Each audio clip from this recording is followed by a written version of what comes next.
সাংগঠনিক সম্পাদক মৌচাক ইউনিয়ন বিএনপি সভাপতি শ্রদ্ধেয় ব্যক্তি জনাব অ্যাডভোকেট কামরুল ইসলাম কামরুল ভাইকে তার সংক্ষিপ্ত বক্তব্য রাখার জন্য সবিনয় অনুরোধ করছি। আমাদের ফুলবাড়িয়া ইউনিয়ন বিএনপি ও অঙ্গ সংগঠন কর্তৃক আয়োজিত এই কর্মী সম্মেলনের সম্মানিত সভাপতি মঞ্চে আমাদের আজকের প্রধান অতিথি ঢাকা বিভাগীয় সাংগঠনিক সম্পাদক কাজী সাইদুল আলম বাবুল, বিশেষ অতিথি প্রধান বক্তা হুমায়ুন কবির খান, বিশেষ অতিথি মুজিবুর রহমান মেয়র সাবেক এবং উপজেলা বিএনপির সাবেক সভাপতি হেরালুদ্দিন সহ আমাদের উপজেলা এবং জেলা পর্যায়ের নেতৃবৃন্দ, ইউনিয়ন পর্যায়ের নেতৃবৃন্দ, ফুলবাড়িয়া ইউনিয়ন সকল স্তরের নেতৃবৃন্দ সকলকে আসসালামু আলাইকুম ওয়া রাহমাতুল্লাহি ওয়া বারাকাতুহু। কর্মী সম্মেলন 9টা ইউনিয়নে প্রায় হয়ে গেছে, আজকে যে 8টা ইউনিয়ন শেষ হবে, আগামীকাল মৌচাক ইউনিয়নের কর্মী সম্মেলন। আপনাদের সকলকে আমি দাওয়াত দিই, আমার দুটি কথা বলতে চাই। আমরা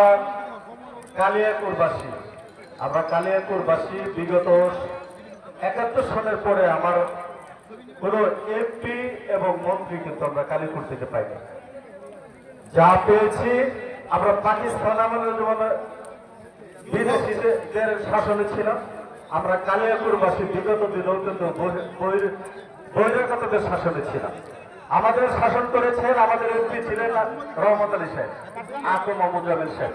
তারা কিন্তু এই আমাদের কালিয়াকুরের সন্তান না, তারা বহিরাগত। তারা আমাদেরকে শাসন শোষণ করেছে, তাদের স্বার্থ হাসিল করে তারা কিন্তু চলে গেছে। তাই বন্ধুরা এবং উপস্থিত মা ও বোনেরা, আপনাদেরকে অনুরোধ করতে চাই, আগামী দিনে আমাদের কালিয়াকুর থেকেই একজন এমপি আমরা চাই যে মন্ত্রিত্ব প্রতিনিধিত্ব করবেন, আমাদের কালিয়াকুরের উন্নয়ন করবেন।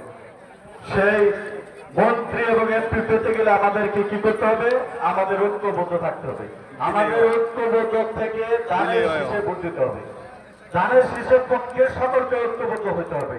আপনারা শুনেছেন এবং টেলিভিশন খুলে দেখেন, ইউটিউবে দেখেন, এই বাংলাদেশে যেন বিএনপি সরকার না আসতে পারে তার জন্য কিন্তু সকল প্রকার ষড়যন্ত্র হচ্ছে।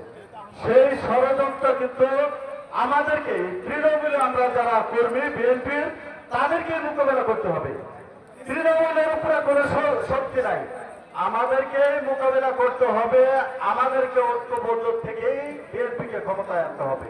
এই দেশের রাষ্ট্রীয় ক্ষমতায় বিএনপিকে আনতে গেলে আমাদেরকে ঐক্যবদ্ধ থাকতে হবে।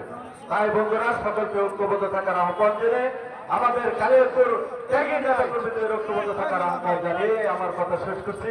বাংলাদেশ জিন্দাবাদ, শহীদ জিয়া মরহুম খালেদা জিয়া জিন্দাবাদ, তারেক রহমান জিন্দাবাদ। সকলকে ধন্যবাদ।